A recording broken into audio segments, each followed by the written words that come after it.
In 40,000 years, no civilization had ever said no to the Valari, until one ship did. For most of recorded history, the outer Perseus Drift had been a place no one talked about.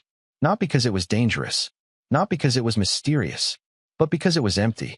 The region sat at the ragged edge of known space, a sparse stretch of stars and dust clouds that even the most ambitious explorers rarely bothered to chart in detail. No trade routes, no mineral belts, no ancient ruins, just cold stars, old asteroids, and silence, which was precisely why the Galactic Council had chosen the system of Helios 92 for its newest deep space relay station. A rotating ring habitat wrapped around a communications tower 3 kilometers long, its purpose simple: bounce signals between the crowded inner sectors and the frontier systems expanding along the spiral arm. Ships passed through occasionally, rarely stopped. Most of the time, the crew barely had anything to do. On the night everything changed, Technician Cale Doran was halfway through the most boring shift of his life. His console glowed softly in the dim operations room as long-range sensors continued their endless sweep of surrounding space. Routine diagnostics, routine calibration, routine nothing. He yawned and stretched his arms. "Anything interesting out there tonight?" he asked without turning around. Behind him, Ambassador Sethari, tall, reptilian, narrow-eyed, studied the sensor wall with the patient expression of a diplomat who had long since made peace with boredom. He had been visiting the station for 3 days as part of a council inspection tour. "Define interesting," he replied dryly. "Anything that isn't another rock drifting through empty space." The ambassador tilted his head at the sensor feed. "I'm afraid the rocks are winning tonight." Doran sighed and adjusted the scan resolution again, more out of habit than expectation. The sensors expanded their range, mapping the surrounding void in layered pulses. Thousands of tiny points appeared on his display. Asteroids, gas particles, radiation bursts, all exactly where they should be. He was about to mark the sweep complete when the console chimed. Once, softly. The alert was subtle, barely more than a flicker. But it wasn't supposed to happen. The system ran thousands of scans per hour without triggering any alerts at all. He leaned closer. "That's strange." Sethari looked up. "What is?" "Probably nothing," Doran said, pulling up the flagged signal. A small anomaly blinked on the outer edge of the sensor grid. Distance, 2 light minutes. Velocity, 0. That alone was unusual.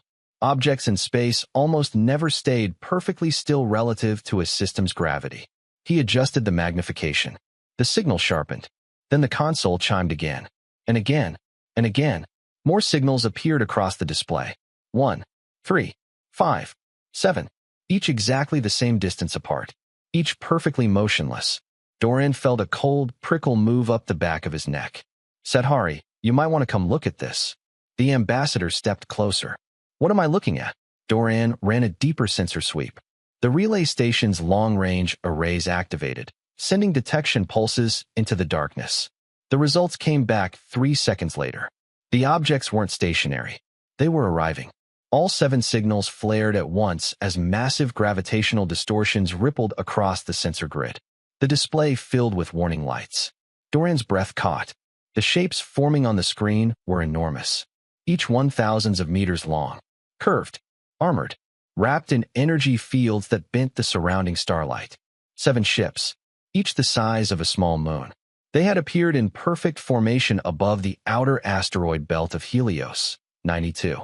No warp signatures, no approach vectors, just sudden arrival, like giants stepping out of nowhere. For several seconds neither of them spoke. Then the station's alarm system activated. Every screen in the operations room flashed red.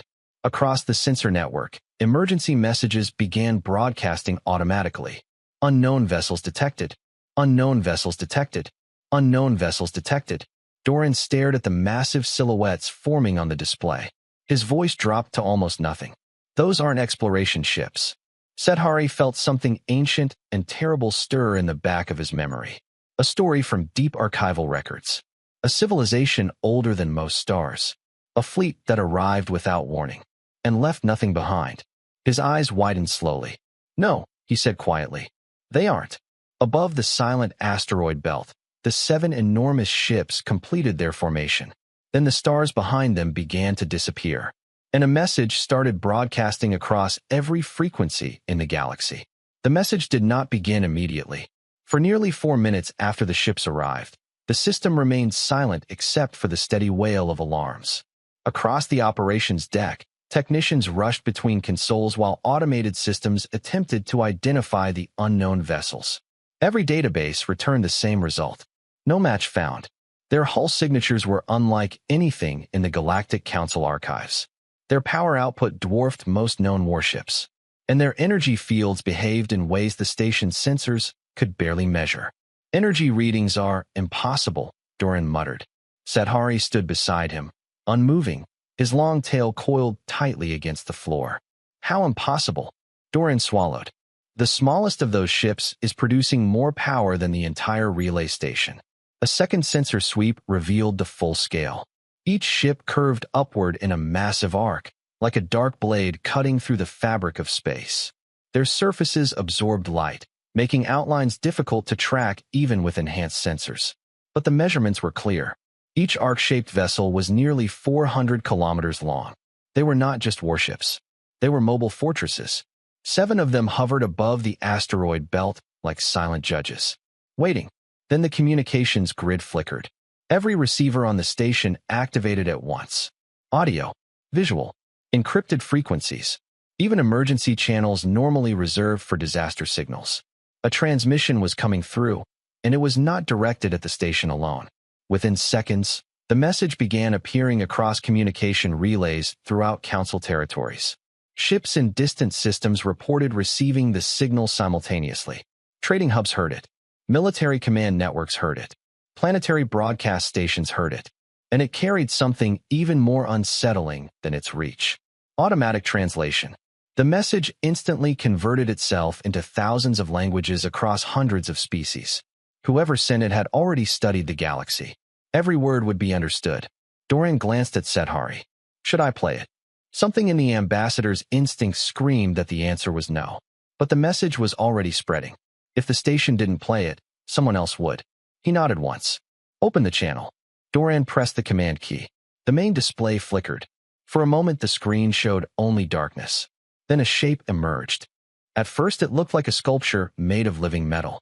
A towering creature with 4 glowing eyes and layered armor growing naturally from its body.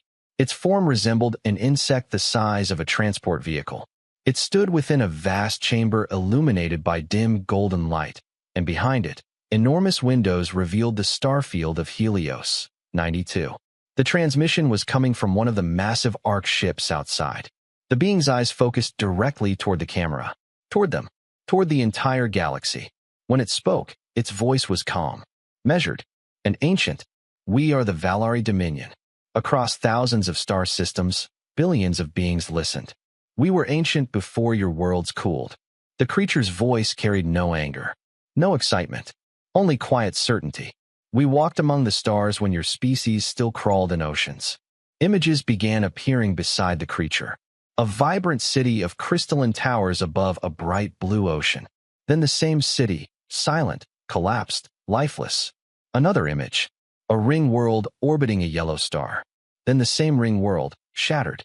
We have seen every civilization that has ever risen among the stars. We have watched them grow. We have watched them fade. The creature leaned slightly closer. And we have ended those that refused to learn their place. Across the galaxy, governments began scrambling. Military fleets shifted to alert status. But no one interrupted the broadcast. Because no one could. The transmission overrode every communications network it touched. You call us many things. Ancients, judges, destroyers. Its glowing eyes brightened slightly. But the simplest word in your languages is the most accurate. A brief pause. Gods. Silence spread across the listening worlds. We are the beginning and the end of civilizations. We bring order to the stars. We preserve what is worthy. And we erase what is not. Behind the creature, one of the massive arc ships drifted across the window. Its size blocked out an entire star. You have been observed. Your species have been catalogued. You have grown numerous. Unregulated. The creature straightened. But we are merciful. You will be given the same choice every civilization receives. Across the galaxy, listeners leaned closer. Kneel. Transmit your surrender to the Valari Dominion within 48 hours. Your worlds will be cataloged. Your populations will be preserved. You will continue your lives under our protection." Then the creature's tone hardened slightly. "But if you refuse, we will erase you. Not conquered, not defeated. Erased." A pause, allowing the words to sink in. "You have 48 hours. We will wait." The transmission ended instantly. On Relay Station Helios 92, no one spoke. Doran slowly leaned back from his console. Did they just declare themselves gods? Sethari stared at the dark screen. His mind raced through ancient archives buried deep in the Council's forbidden historical records. 7 ships, arc-shaped, unstoppable. He felt a deep, terrible certainty settle in his chest. "Yes," he said quietly. They did. Outside the station windows, the 7 colossal ships remained perfectly still above the asteroid belt, waiting. The Galactic Council chamber on Station Vrath 9 had never been this loud. 31 civilizations were represented in the vast circular hall, each species occupying its own section designed to accommodate wildly different biological needs. Some delegates floated in low-gravity chambers. Others sat in pools of heated liquid. Several perched on towering mechanical frames built for bodies too large for ordinary seating. Normally, council sessions were slow, careful affairs. Diplomacy required patience. Words were weighed before they were spoken. Today, every rule of calm procedure had collapsed. Screens throughout the hall replayed the Valari transmission again and again. 7 arc-shaped warships. An ancient alien claiming godhood. A 48-hour ultimatum. The Dorothy ambassador slammed 2 of his 4 arms onto the table. This must be a bluff. A tall, thin delegate from the Cali Combine shook his narrow head. Bluff? Their smallest ship could destroy a planetary defense fleet. Across the chamber, a cluster of gray-skinned Scenari analysts projected archival images into the air above their desk. The vibrant city from the Valari transmission. Then the same world, lifeless. One of the Scenari spoke quietly. The chamber microphones carried it everywhere. "These records are from our earliest deep space explorers. 12,000 years ago." The room slowly began to quiet. Species designation, Talari. Population at time of first contact, approximately 9 billion. Another image. A different civilization. A ring world orbiting a yellow star. Then the same ring world, shattered. 17 civilizations recorded in early exploration archives vanished under identical circumstances. No war debris. No evacuation fleets. No distress signals. Entire civilizations simply disappeared. A ripple of unease spread through the chamber. "We believe these events correspond with previous Valari expansion cycles." For several seconds, no one spoke. Then the Dorothy ambassador said what everyone was thinking. "You're telling us this empire has been erasing species for 12,000 years. The Scenari analyst shook his head slowly. "No." He pointed toward the frozen image of the Valari creature. "They said 40,000. The room erupted again. "Impossible. We would have known. No civilization survives that long." Ambassador Sethari stood near the center podium, watching the chaos unfold. He had served the council for 31 years. Border disputes, trade negotiations, even a brief war between 2 minor powers. But he had never felt the particular weight pressing down on him now. The weight of a simple realization. Everyone in this chamber might be dead within 2 days. He stepped forward and activated the chamber's call-to-order panel. A deep chime echoed through the hall. Once, twice, 3 times. Gradually, the voices faded. "We have 48 hours, Sethari said. "Arguing will not extend that time." The ambassadors listened. Reluctantly, "We must decide whether we will surrender or resist." The Dorothy ambassador raised 2 arms. "Resist? With what fleet? Our combined military forces cannot match those ships." A Cali representative leaned forward. "Surrender may preserve our populations." The Scenari analyst added quietly. "All historical records suggest civilizations that submitted were cataloged." Sethari frowned. "That word concerns me. What does cataloged mean?" No one answered, because no one knew. Finally, a small voice spoke from the communication station near the back of the hall. A young K technician stood slowly, her yellow eyes wide. "Ambassador." "Yes." She hesitated. "The humans have responded." For a moment the words didn't make sense. "Humans," Sethari repeated. Yes, they transmitted a message directly to the Valari fleet. The chamber froze. Every species in the room knew the humans, a relatively new civilization, barely 4 centuries into faster-than-light travel. Technologically capable, but young, inexperienced. Not the kind of species expected to challenge a 40,000-year empire. When did this transmission occur? For minutes ago. The room became deathly quiet.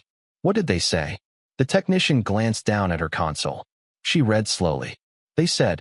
She swallowed. Identify your vessel class. A confused murmur rippled through the chamber. Weapons configuration. The confusion turned to shock. And command hierarchy. The room was silent now. Completely silent. You have entered a contested zone. Withdraw or be engaged. Pure, stunned silence. For several seconds no one in the chamber moved. Not a surrender. Not a negotiation. Not a plea for mercy. A request for military specifications. Sethari stared at the recorded message. For sentences. No fear. Who sent the message? He asked. The technician checked the transmission data. Her voice came back barely above a whisper. A human warship. She paused. It's the only ship in the system. Around the chamber, 31 alien civilizations began to realize the same terrifying possibility. Humanity had just challenged a fleet of gods, and they had done it with one ship. 2 light hours away from the Valari formation, a single human warship drifted in the dark. The U.S. Meridian was not an especially impressive vessel by human naval standards. Long and narrow, built around layered armor plates and a reinforced central spine. Weapon batteries ran along its sides like evenly spaced scars, and the forward section housed an oversized sensor cluster that extended outward like the nose of a hunting animal. The ship had served in the United Earth Fleet for nearly 15 years. Reliable, well-maintained, and currently the only human military vessel anywhere near Helios. 92. On the bridge, the lights were dim and steady. No alarms blared. No one shouted orders. The crew moved with quiet efficiency. Each officer focused on their console while streams of sensor data flowed across the main display. At the center of the bridge stood Admiral Mara Voss. She watched the 7 massive alien ships hanging in space on the tactical screen. Even rendered as simplified models, they dominated the display. Each Valari Arc ship dwarfed the Meridian. Together they looked less like a fleet and more like a wall. She studied them for a long moment. Lieutenant Commander Anand. At the sensor station, a young woman with dark hair tied back in a tight braid turned slightly. Yes, Admiral. What are we seeing? Anand expanded the long-range sensor feed. 7 vessels, all identical class. Energy output is extremely high. I've never seen anything like it. She tapped her console. They dropped out of faster-than-light travel simultaneously. No detectable approach vector. Voss nodded slowly. They wanted to be noticed. At the communications station, Ensign Dale turned toward the command chair. Admiral, we're receiving priority transmissions from the Galactic Council. Put it through. The audio channel opened. Several voices overlapped immediately. Human vessel Meridian, you are ordered to disengage immediately. The Council is negotiating surrender terms. Voss listened for a moment. Then she reached forward and muted the channel. No one on the bridge commented. The crew had served with her long enough to understand that silence meant she was thinking. After several seconds, she spoke. Lieutenant Anand. Yes, Admiral. Are the Valari ships scanning us? Anand checked the sensor logs. No aggressive scans detected. None. None. They dropped into position and transmitted their ultimatum. That's all they've done. Voss folded her hands behind her back. They don't think they need to scan. It was a logical conclusion. If an empire had spent 40,000 years watching civilizations surrender, caution probably stopped being necessary a long time ago. At the tactical station, Lieutenant Bareth leaned forward. Admiral, with respect, if those ships are as powerful as they appear, our best option might be to leave. Voss finished. Bareth hesitated. Yes, ma'am. That's what the Council wants. A pause. Lieutenant Anand, how long have we been observing the Valari formation? 3 hours and 14 minutes. Good. Voss looked back at the display. 7 enormous ships. Perfect formation. Perfect stillness. Like predators that had already decided the hunt was over. Begin full passive analysis. The crew straightened in their seats. Passive only? Anand asked. Passive only, Voss confirmed. I don't want them to know we're studying them. The Meridian's long-range arrays shifted into deep observation mode. Streams of data flooded across the bridge displays. Drive emissions, shield frequencies, thermal signatures. Every small signal the Valari ships leaked into the surrounding vacuum. How long until we have useful modeling? Voss asked. Initial patterns within 6 hours. And detailed technical profiles? Several days. The Admiral nodded. Then we start with 6 hours. At the rear of the bridge, Ambassador Sethari stepped through the entry hatch. He had arrived aboard a diplomatic shuttle, sent by the Galactic Council to convince the human commander not to provoke the Valari. The moment he entered the bridge, something struck him as strange. There was no panic, no desperation, just quiet concentration. Humans moving calmly between consoles, reviewing data and making adjustments. As if this were a routine exercise instead of first contact with a civilization capable of erasing species. He approached the command chair slowly. Admiral Voss. Ambassador. You received the Council's instructions? Yes. And you intend to follow them? Voss considered the question. We acknowledged them. Sethari blinked. That is not the same thing. No, she agreed. It isn't. She gestured toward the main display. Tell me something, Ambassador. Have any of the civilizations in your historical records fought back? No. They all surrendered.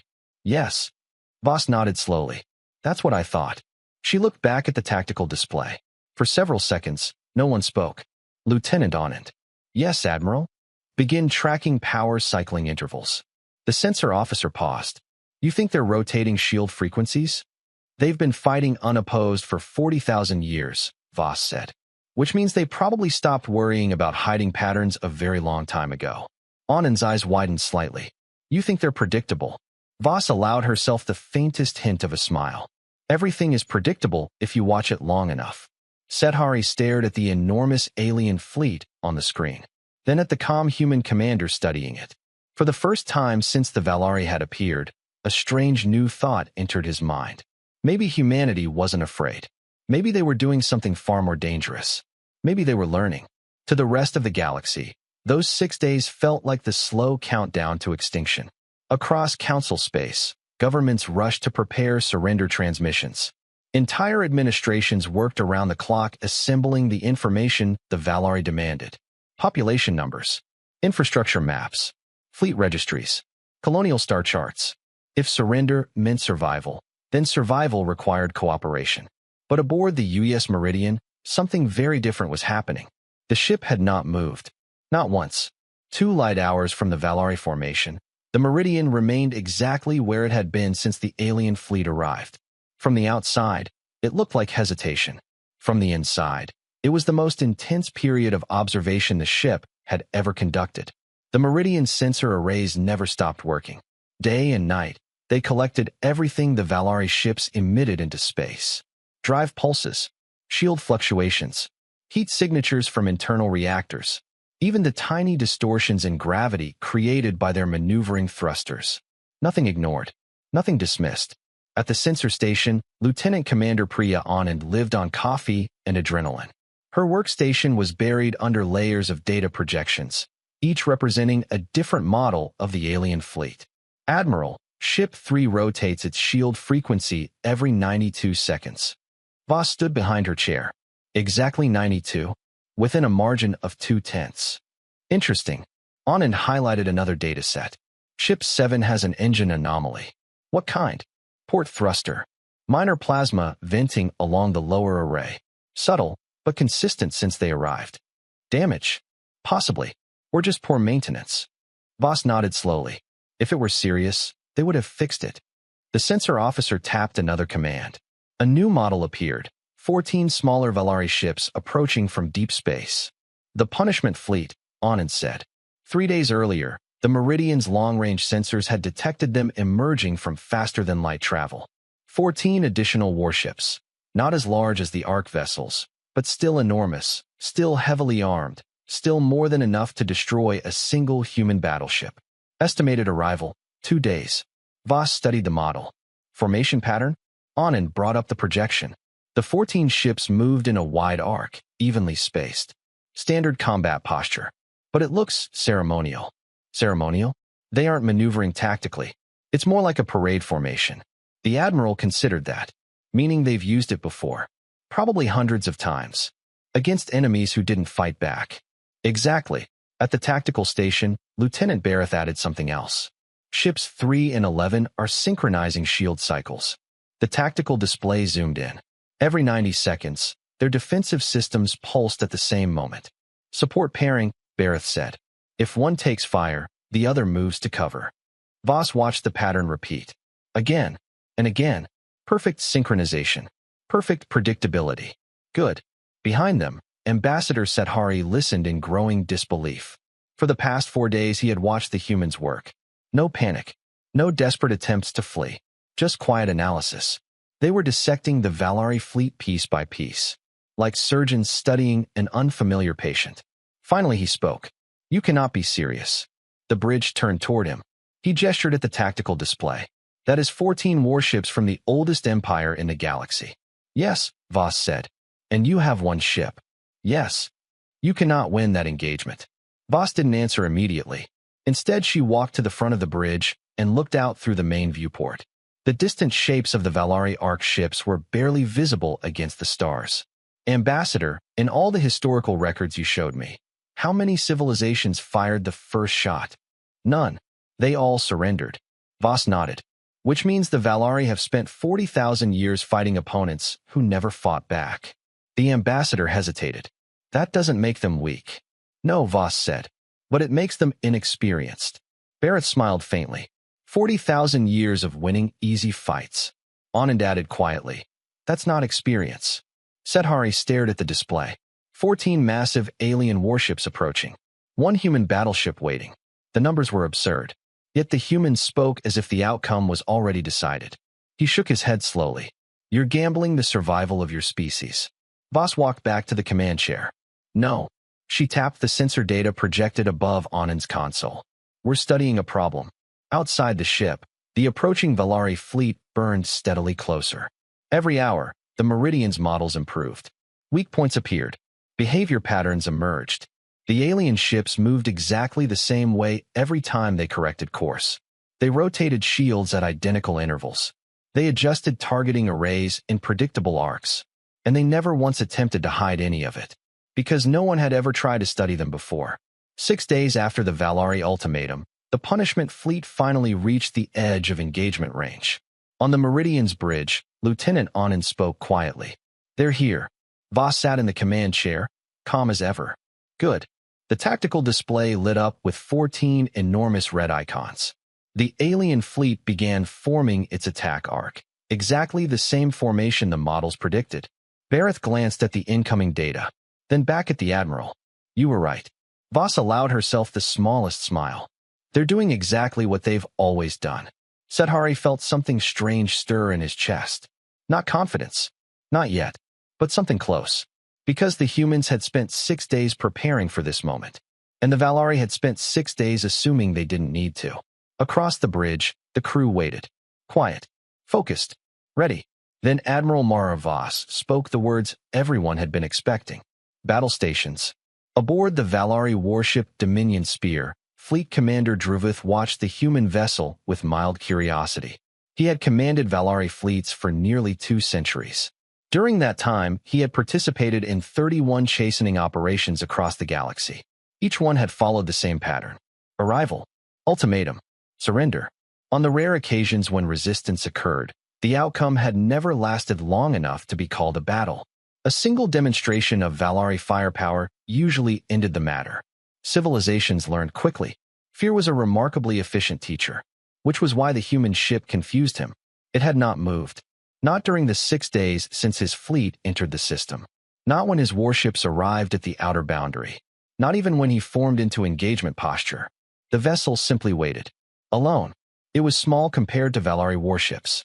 A narrow structure of layered armor with exposed weapon arrays running along its sides. Primitive. Inelegant. Hopelessly outnumbered. Druvith turned toward the communication station. Opened the chastening channel. For 40,000 years the same ritual message had been delivered to civilizations that required correction. You are addressed by the chastening fleet of the Valari Dominion. You stand before the chosen civilization of the universe. Your defiance has been noted. Submit now and transmit surrender acknowledgement. The mercy of the Archons will be extended to your species. This is the final communication you will receive before correction begins. For a moment, the channel carried nothing but static. Then the reply arrived. A single human voice. Female. Steady. This is Admiral Mara Voss of the United Earthship Meridian. We've been observing your fleet for 6 days. Druvith frowned slightly. An odd statement. We know your drive recharge intervals. He exchanged a glance with one of his officers. We know your shield rotation frequencies. That was impossible. We know which of your ships has a damaged port thruster. Several Valari crew members shifted uneasily. We've been waiting for you to fire first. So the record stays clean. Druvith stared at the communications console. He did not fully understand what the human meant, but he understood enough. The species was attempting to project confidence, a common tactic among young civilizations. But illusions ended quickly in the face of overwhelming force. He issued a simple command. Fire. Across the 14 Valari warships, targeting arrays locked onto the Meridian simultaneously. Energy built within weapon conduits. Missile bays opened. Gravitic accelerators spun up to full power. The opening salvo of a chastening engagement had always been the same. Total. Absolute. Unavoidable. 14 warships discharged in perfect coordination. A wall of energy and kinetic force surged across the void. Particle lances. Plasma bursts. Dense metal projectiles traveling at a fraction of light speed. Enough firepower to annihilate most fleets. The attack converged on the Meridian's position. For a brief moment, the human ship seemed to hang motionless in the darkness. Then it moved. Not far. Not dramatically.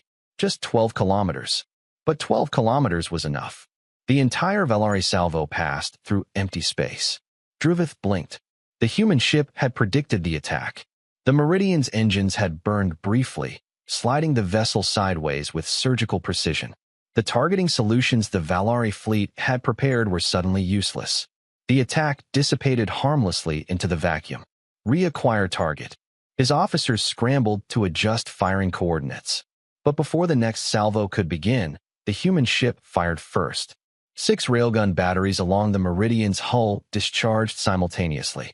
Simple projectiles, dense metal slugs accelerated to extreme velocity.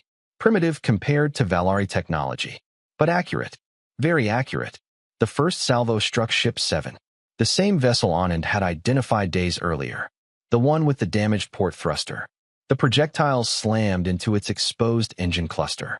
Armor ruptured. Thruster systems exploded in a burst of white plasma. Ship 7's engines failed instantly. The vessel began drifting sideways, its damaged thruster pushing it slowly off formation. Druvith felt a small, unfamiliar sensation settle in his chest. Surprise. Support ship. Move to intercept. Ship 11 immediately broke formation, exactly as its support pairing protocols dictated. It moved to shield Ship 7 from further attack. The maneuver was automatic. Predictable. Which was precisely what Admiral Voss had been waiting for.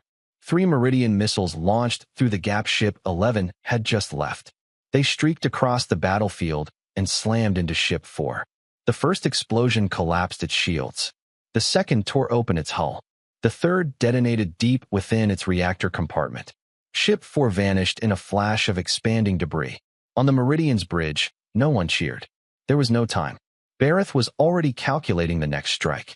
Anand was updating the tactical model in real time. And Admiral Mara Voss watched the battle unfold exactly as predicted. Because every move the Valari fleet made was the move they had always made. 40,000 years of habit. 40,000 years of certainty. 40,000 years without a real enemy. Druvith stared at his tactical display as another railgun salvo crippled one of his ships. Something was deeply wrong. The human vessel was not fighting randomly. It was anticipating his fleet's movements, as if it already knew what they would do. For the first time in 200 years of command, the Valari fleet commander felt something he had never experienced before. Uncertainty. And the battle had only just begun. The Meridian never stopped moving. Not wildly, not desperately, but precisely. Every maneuver was small, measured, deliberate. The ship slid through space in short bursts, adjusting position by only a few kilometers at a time. Yet every movement happened exactly where the incoming fire was going to land. Every targeting solution the Valari officers calculated became obsolete seconds later. The human ship was always somewhere else by the time their weapons fired. Not far, just far enough. It was as if the human commander could see the future. Ship 7 continued drifting from the formation. The Valari fleet attempted to compensate. 3 ships shifted position to restore the arc. Exactly the response the Meridian's tactical model predicted. Now, Voss said quietly. Bareth didn't hesitate. Railguns firing. 6 more kinetic rounds streaked across space. They targeted Ship 3's power relay cluster, not its hull, not its engines. The projectiles struck in rapid succession. Energy conduits ruptured.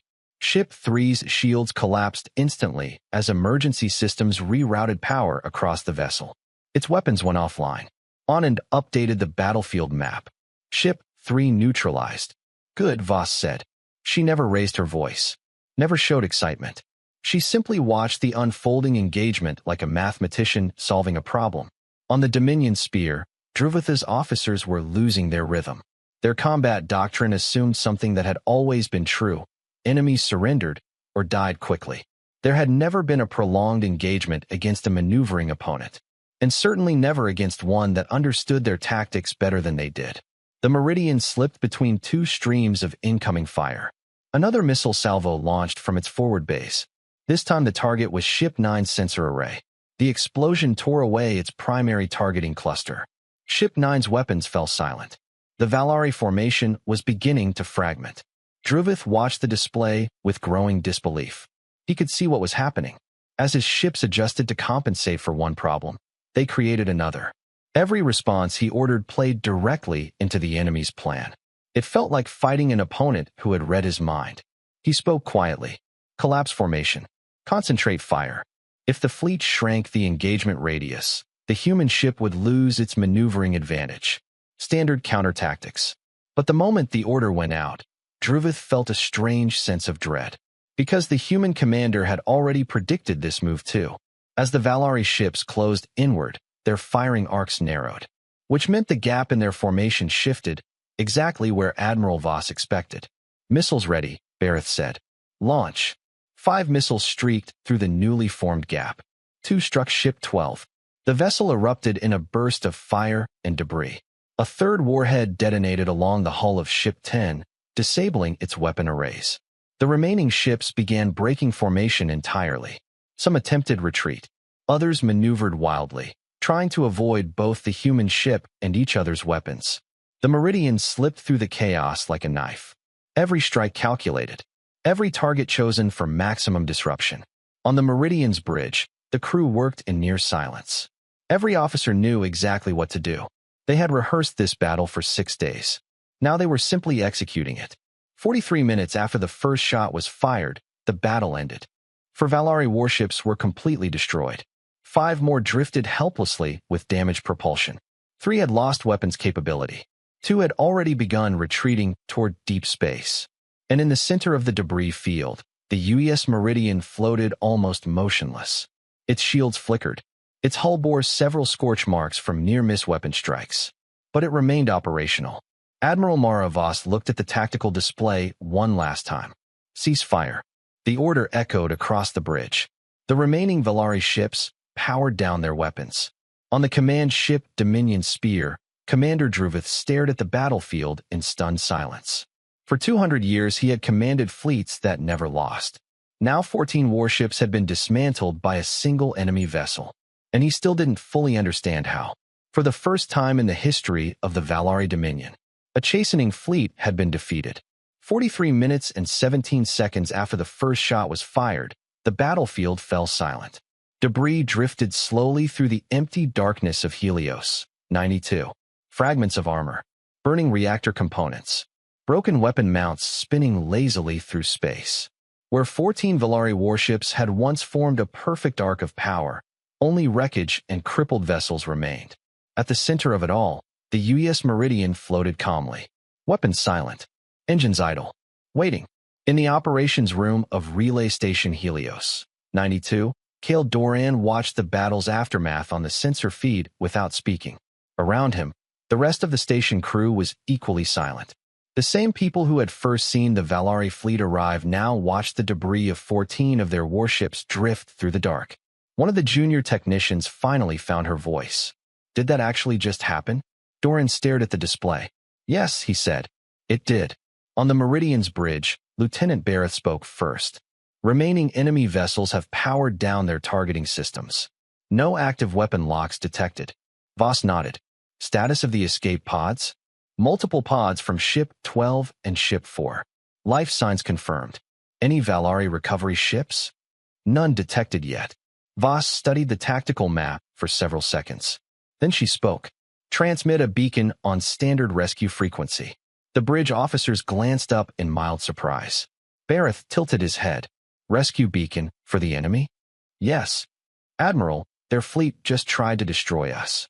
Yes, Voss said calmly. And they failed. She tapped the display showing the drifting escape pods. The people in those pods didn't make that decision. Barrett considered the order. Then he nodded. Aye, Admiral. The Meridian transmitted a simple signal across the battlefield. Emergency rescue beacon active. Life pods detected. Coordinates attached. Nothing more. No threat. No demand. Just a message that anyone listening could follow. Ambassador Sethari, standing near the back of the bridge, watched this quietly. You could destroy the rest of their fleet, he said. Voss looked at him. Yes. You have firing solutions. Yes. And you are choosing not to use them. Yes. The ambassador frowned slightly. Why? The admiral considered the question for a moment. Then she answered simply. Because the objective wasn't destruction. Sethari waited. What was it? Voss gestured toward the tactical display. Ending the fight. 2 days earlier, the Meridian had quietly deployed a relay beacon outside the system. The device had transmitted the entire engagement in real time, sensor data, tactical displays, audio from open communication channels. Every moment of the battle. Now the recording was spreading through the communication networks of the Galactic Council. On Station Vrath, 31 alien civilizations watched the footage in stunned silence. No one interrupted the playback. No one questioned its authenticity. Because the sensor overlays were impossible to fake. The Meridian had dismantled the Valari fleet step by step. Carefully, deliberately, like a scientist solving a problem. When the recording ended, the chamber remained silent for a long time.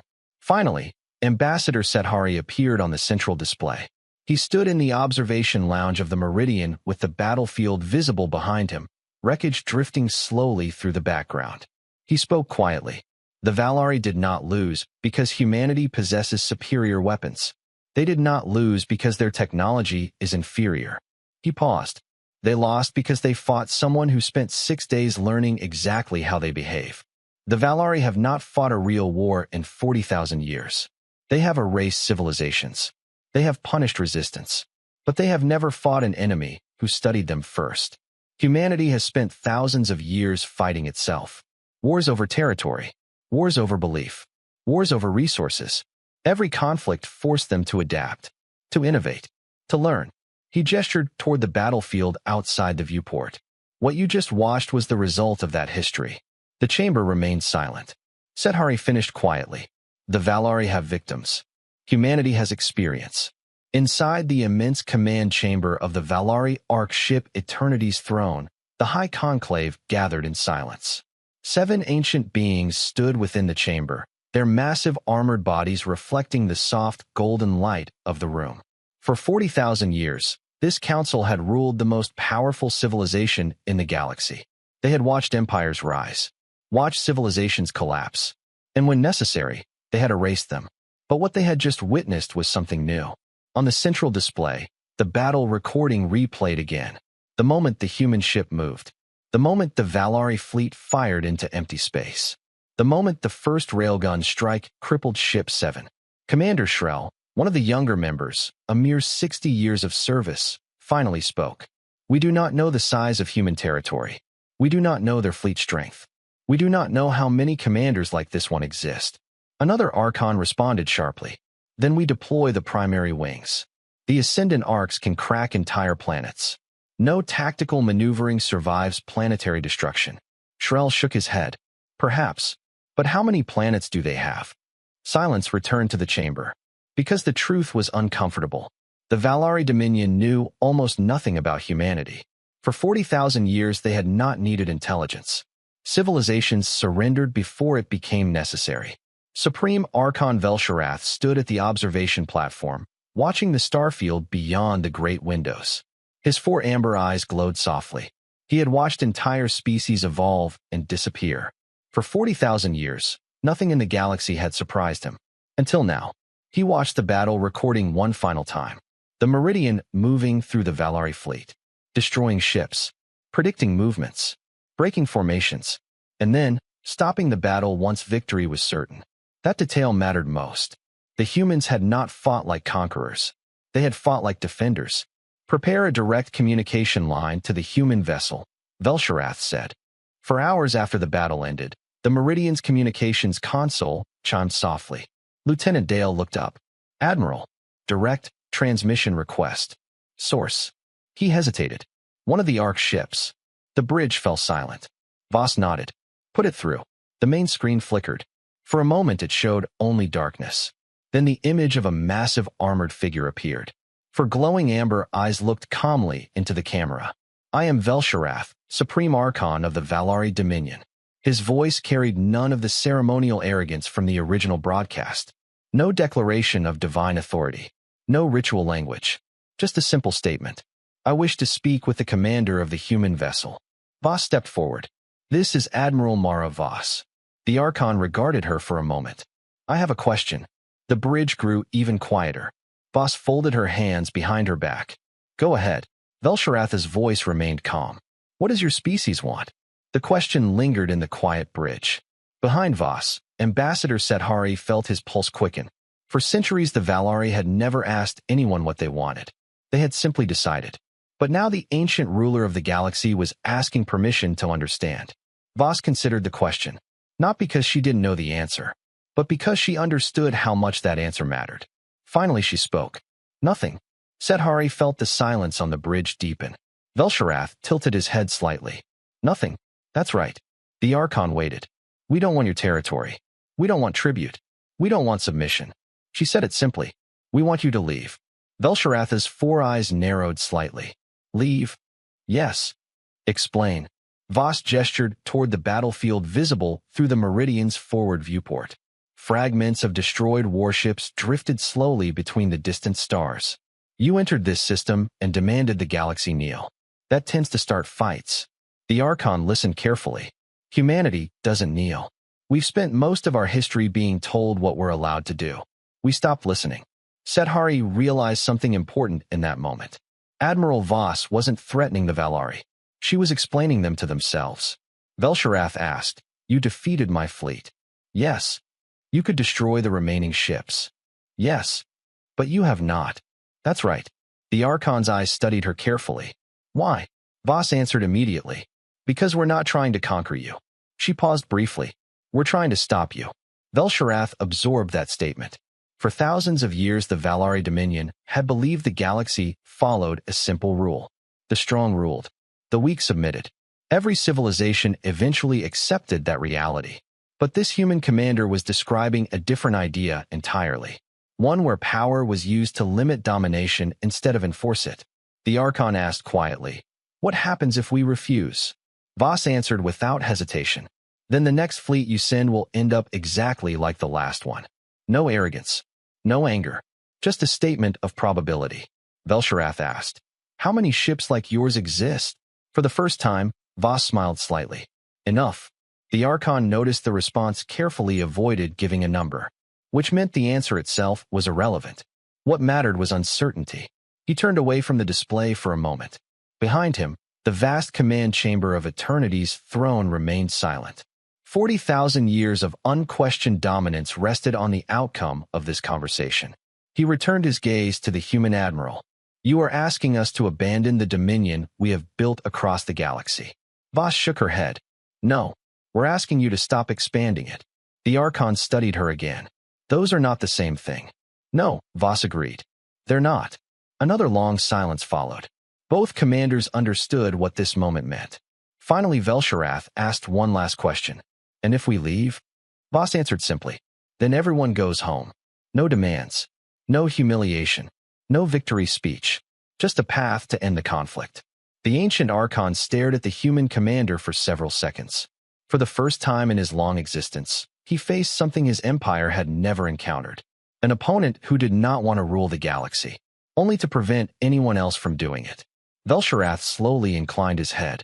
Then I must consider your proposal. The transmission ended. On the bridge of the Meridian, the crew remained silent for several seconds. Finally, Lieutenant Barrett spoke. Do you think he'll accept? Voss looked out at the distant Valari Ark ships. They're thinking about it. Ambassador Sethari exhaled slowly. 40,000 years of power doesn't change easily. No, Voss agreed. But it can change. Inside Eternity's throne, the High Conclave continued their debate. Shrell presented the case simply. We do not know their fleet strength. We do not know their industrial capacity. We do not know how many commanders like this one exist. And we now know they study their enemies before engaging them. Another Archon responded sharply. We are the Valari Dominion. Our authority has governed the galaxy for 40,000 years. You would abandon that authority because of one battle? Shrell shook his head. I would avoid a war we cannot measure. The chamber grew quiet. Because that was the real problem. The Valari Dominion had always fought enemies they understood. Civilizations with predictable technology, predictable behavior, predictable fear. But humanity had demonstrated something else entirely. Adaptation. Velsharath stood at the observation platform. For 40,000 years, he had believed the Valari were the final authority of the galaxy, the species that brought order to chaos. But now another possibility had appeared. Perhaps they had not been maintaining order. Perhaps they had simply never encountered a civilization strong enough to challenge them. He spoke quietly. The human commander asked us to leave. An Archon responded. She demanded it. No. Velsharath turned slowly. She did not demand anything. The chamber fell silent. She offered us a choice. Shrell understood immediately, and that was what made the situation unprecedented. No civilization had ever offered the Valari a choice before. They had begged. They had surrendered. They had died. But they had never stood equal. Velsharath looked once more at the battle recording. The Meridian moving through the Valari fleet. The rescue beacon transmitting calmly through space. The human commander stopping the battle once victory was certain. The humans had not fought like conquerors. They had fought like defenders. Velsharath made his decision. Prepare the fleet for departure. Several Archons turned sharply. You cannot be serious. The ancient ruler's voice remained calm. I am. Our authority will collapse. No, Velsharath replied. It will change. He paused. And perhaps it must. The chamber fell silent. Because no one in the Valari Dominion had ever heard those words spoken before. On the bridge of the Meridian, Lieutenant Anand suddenly looked up from the sensor console. Admiral. Voss turned. Yes. The Ark ships, they're moving. One by one, the 7 massive Valari vessels began turning slowly in space. Their enormous hulls rotated with deliberate precision. Engines flared to life. FTL drive signatures began building across the sensor grid. Ambassador Sethari stared at the display. They're leaving. Voss nodded. Looks like it. The first Ark ship completed its turn. Space warped around its engines as the drive activated. Then the enormous vessel vanished into faster-than-light travel. One by one, the others followed. 7 shadows disappearing into the void. Within minutes, the asteroid belt of Helios, 92, was empty again. Only debris and drifting wreckage remained. On the Meridian's bridge, no one celebrated. The crew simply watched the sensors quietly. Because everyone understood what had just happened. The most powerful empire in the galaxy had just retreated. 2 hours later, a final transmission arrived from the Valari Dominion, spreading across the galaxy just as quickly as the original ultimatum had. But this time the message was different. There were no declarations of divine authority. No threats. No demands. The voice of Velsharath spoke calmly across every communication network. The Valari Dominion is withdrawing from Helios, 92. For 40,000 years we believed our authority brought order to the galaxy. Today we encountered evidence that our understanding may be incomplete. We will review our doctrine. We will reconsider our expansion. And we will begin gathering information before passing judgment on the civilizations of this galaxy. A final pause. One human ship has demonstrated that certainty is not the same as wisdom. Days later, The US Meridian finally departed Helios, 92. Repair crews had finished patching the damage from the battle. Salvage teams had collected the surviving escape pods, and the debris field slowly began drifting apart under the quiet pull of gravity. In the observation lounge, Ambassador Sethari stood beside Admiral Voss watching the stars. "The galaxy is going to change because of this," he said. "Yes," Voss replied. "Are you ready for that?" She considered the question for a moment. Then she shrugged slightly. "Change is normal for us." Sethari smiled faintly. "Of course it is." They stood quietly for a while. Outside the viewport, the stars burned calmly against the black. Finally, the ambassador spoke again. "One ship." Voss glanced at him. "One ship forced a 40,000-year empire to reconsider itself." He shook his head slowly. "That's going to be difficult for the council to process." Voss smiled faintly. "It's probably good practice." The Meridian's engines ignited. The ship turned slowly toward the distant human territories. "Where are you heading now?" Sethari asked. "Home." "And after that?" Voss thought for a moment. Then she gave the simplest answer possible. "Whatever's next." Outside the ship, the stars stretched into bright lines as the Meridian entered faster than light travel. Behind it, the battlefield of Helios, 92 faded into the darkness. And somewhere in the galaxy, 31 civilizations were asking a new question. Not whether the Valari Dominion would return, but something far more important. What would happen when humanity decided it was time to stop defending the galaxy and started leading it?